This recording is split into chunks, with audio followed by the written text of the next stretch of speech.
Hello, Chad Payne here, investment advisor with Security First Asset Management, with our weekly market recap for the week ending September 13th, 2024. First of all, a couple of announcements. We still have our third quarter drawing going on for a Best Buy $100 gift certificate. All you have to do to be entered to win that is to refer a friend or family member to us, and your name will be put in there, and we'll draw that at the beginning of the fourth quarter. So also be on the lookout for October 3rd on a Thursday. We'll be hosting our annual Medicare educational event in our Macon office. So make sure you plan to attend that. Be on the lookout for the time and more details about that. We'd love to have you there.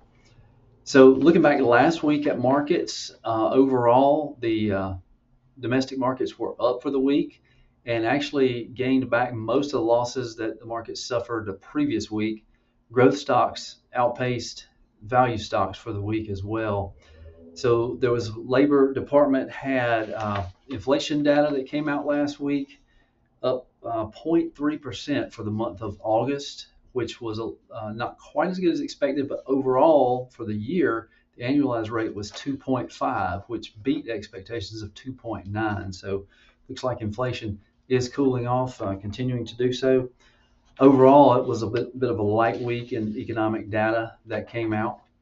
So not a whole lot to go on that drove markets, but overall it was a nice week.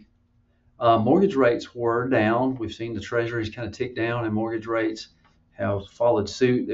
It's the lowest level since February of 2023 is where they landed last week. So that sparked new mortgage applications to rise from their lows back in August. So that's good news for the housing market.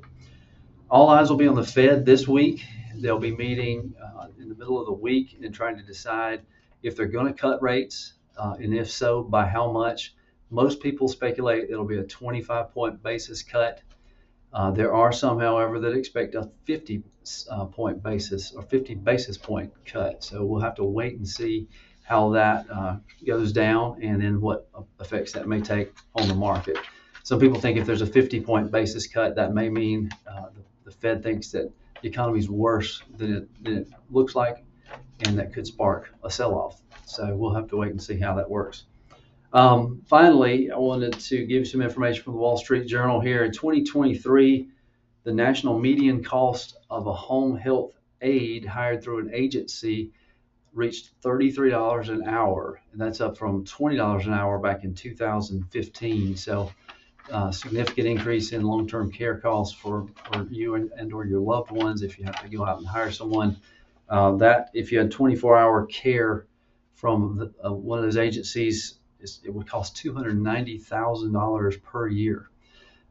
That's a good bit more than a private room in a nursing home and 4 times as much as assisted living facility. So certainly something to consider. That those numbers have been increasing way higher than inflation in the last several years.